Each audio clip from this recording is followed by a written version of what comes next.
아이들의 교육을 학원의 의존으로 많이 하는 상황이 됐어요. 사실상 학교의 기대도 하지 않고 이런 구조가 됐단 말이죠. 그래서 그 선생님들의 그 직무에 대한 만족도도 미친 듯이 떨어져 있는 상태고.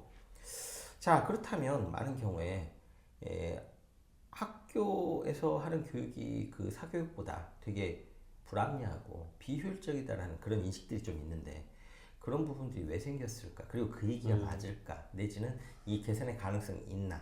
원인 등을 이제 조금 지나가면서 한번 얘기를 해보자고요. 아이를 학교에 보낼 때 학교에서 더 효율적으로 교육을 해줄 거다. 내지는 사교육보다 학교가 그래도 믿음은 간다. 뭐 이런 부분이 있을까요? 보통 학부형들의 인식은 어떨까요? 만나본 학부형 인식은 어때요? 그러니까 뭐 사람마다 당연히 다르다고 생각을 하고요. 이제 개인마다 차이가 있다고 생각을 하지만 그 이제 지금 저희의 논의와 이제 결부를 시켜보면 그 뭔가를 이제 기대한다는 거는 이제 상당 부분은 그 아이의 어떤 입시와 연관이 되어 있다고 생각을 합니다. 근데 저는 학원 강사이기도 하지만 뭐 이제 학부형이기도 하고 이제 저 개인적인 생각이 있기 때문에 말씀을 드리면 저는 공교육만의 가치는 당연히 존재하는 생각합니다. 물론 이제 그것이 당연히 뭐 입시와 관련이 되는 부분이 어쩔 수 없는 부분이 있고 이제 앞으로도 바뀌지 않을 부분이 존재하겠지만 그럼에도 불구하고 학교이기 때문에 당연히 마땅히 당위적으로 그 존재해야 되는 것들이 있어야 한다 생각하고 이제 그런 것들을 우선적으로 뭐 그 이를테면 이제 뭐 어떤 도덕이나 윤리 같은 것도 여기 포함이 되어 있겠죠. 근데 그런 거를 지금 학교에서 이야기하기에는 지금 말씀하신 것처럼 선생님들도 너무 지쳐 있고 뭐 여러 가지 일도 많고 그리고 다른 뭐 거기에 동의하시는 분도 있으시겠지만 상당수 학부형은 거기에 또 동의하지 않을 수가 있다는 게 문제일 것 같습니다. 그런 것들로 인해서 이제 학교에서 사람들이 기대하는 거는 아무래도 이제 제가 지금 아까 말했던 것과는 좀 결이 다른 이제 입시와 직접적 연관된 이제 이를테면 어떻게 하면 좀 몇 문제를 더 맞추고 점수를 더 올릴 수 있을까요와 연관될 수밖에 없다. 지금 상황에서는 네, 그렇게 생각합니다. 일단은 명백히 입시라는 방식에서는 학교보다 학원이 효율은 미친 듯이 높아요. 왜 그럴까요? 뭐 간단하게 말하면 일단 그 학원은 일단 데리고 있는 아이 자체가 학교보다 훨씬 적고 그리고 가르치는 커리큘럼 자체가 이미 핀포인트라는 거죠. 학교와는 다르게 이제 원하는 그 아까 말했던 것과 연관을 시키면 이제 학부형이나 아이가 원하는 거를 직접적 긁어올 수 있는 면이 더 있기 때문에 그쪽에서 훨씬 더 효율적이지 않나 학원이. 일단은 대형 학원의 입시생을 생각한다면 학교보다 더 고밀도인 경우도 되게 많고, 그 다음에 입시에 필요한 것을 준비를 해준다는 입장에서는 학교도 할 만한 능력은 있지 않나요?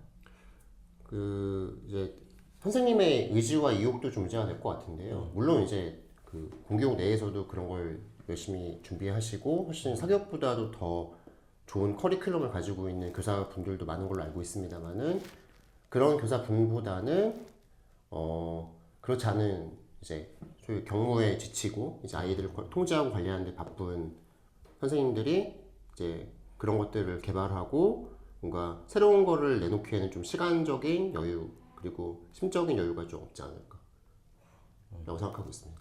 일단은 그거죠. 우리가 이제 목표가 학원이 더 효율적일 수 있는 거, 뭐든지 효율적이려면 목표가 되게 명확해야 돼요. 명확해야 되는데 학원은 일단 들어와 앉아 있는 학생 자체가 목표가 명확해요. 학교는 그냥 다 앉아 있는 거예요. 그리고 학원은 선생님 입장에서도 그냥 얘기를 하는 거죠. 나는 이런 걸 할 거기 때문에 아닌 학생은 나가주세요라고 얘기가 가능하고, 사실은 이제 조금 전에 얘기했던 대로 통제가 필요 없어요. 왜? 통제해야 될 정도 되면 애를 불러서 환불해서 나가라고 하면 돼요. 사실은 그런 부분이 있어요. 그 다음에 나는 이 정도 수준을 할 거니까. 그래서 학교처럼 여러 수준의 학생이 모여 있는 게 아니라 딱 그 수준을 버티거나 그 수준을 따라올 수 있거나 아니면 죽어서라도 그걸 따라갈 의지가 있는 학생 외에는 남지 않는 거기 때문에, 그렇기 때문에 효율이라는 면에서는 아예 공교육이 따라올 수가 없어요. 말하자면 학원이 효율적인 것은 공교육에서 해결을 할 수 없는 부분들을 해결을 해버려요. 어떻게? 문제를 해결해 주는 게 아니라 그 문제 자체를 없애버리는 거예요. 내보내버리면 되는 거니까. 그러니까 이 시스템 안에서는 절대로 공교육이 사교육을 따라올 수는 없어요. 그건 명백한 거죠. 근데 여기서 이제 중요한 포인트는 그거예요. 공교육이 사교육하고 비교되거나 따라가야 되겠다거나 내지는 저기보다 효율을 높여야 되겠다거나 저기보다 성과를 더 내겠다라고 생각하는 순간부터 그거 망상인 거예요. 그렇죠. 답이 안 나오는 거야. 아예. 공교육에 요구하는 건 달라야 된다는 거예요. 사교육에 요구하는 거하고 완전히.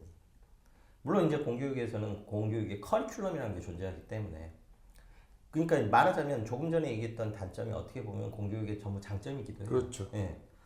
커리큘럼이 존재하는데 사교육은 그걸 효율적으로 밀어붙이는 대신에 여기서는 아이들의 발달 과정에 맞춰준다는 거 한 가지. 그 다음에 사교육에서는 통제라는 게 없는데 여기서는 아이들의 통제를 가르쳐줘요. 사회성을 가르쳐주죠. 사교육에서 사회성을 가르쳐준다라고 하는 건 말 같지도 않은 얘기고요. 사실은 여러분들이 사교육의 현상을 직접 들여다보면은 어처구니 없는 경우 되게 많아요. 예를 들어서 한국의 전설적인 어느 선생 같은 경우에는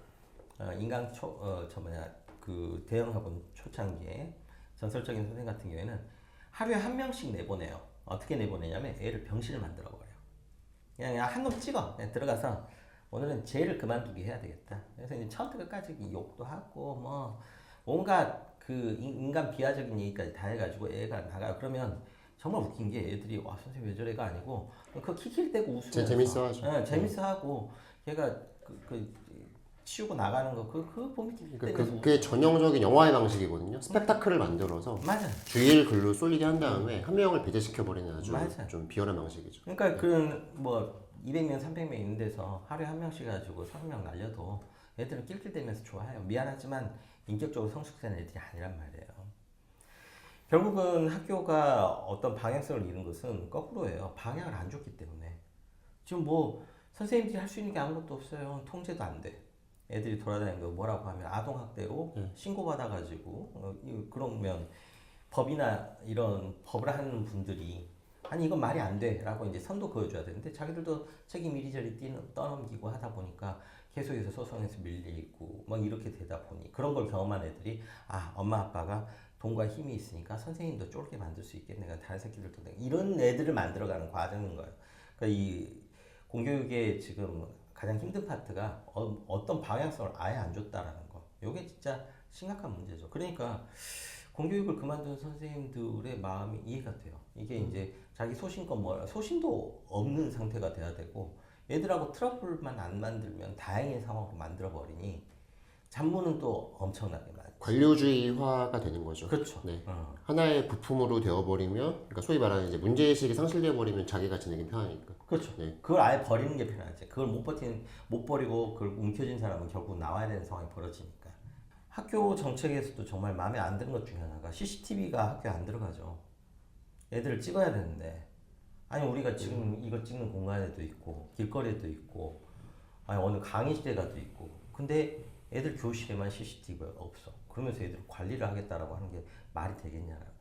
그걸 다는 게 비교육적이네. 아니 애들끼리의 폭력 행위도 정리를 못하는 주제에 그걸 방치하는 게 더 비교육적이고 그러니까 지금 우리나라 학교가 방향성이 너무 없어진 게 너무 심각한 문제라고 생각합니다. 이게 물론 계속 얘기하지만 어느 나라 교육이든 그건 그 나라 이데올로기하고 상관이 있어요. 그 사람들이 가진 욕망하고 상관이 있기 때문에 이게 이상적으로는 못 가요. 이상적으로 못 가는데 지금 뒤처져 있는 상태로 계속해서 가다 보면 문제가 계속 발생을 하는 거죠. 그래서 지금 보면 학교에서 우리가 공교육에서 우리가 사실은 기대해야 될 게 다른 건데 어떤 게 있을까요?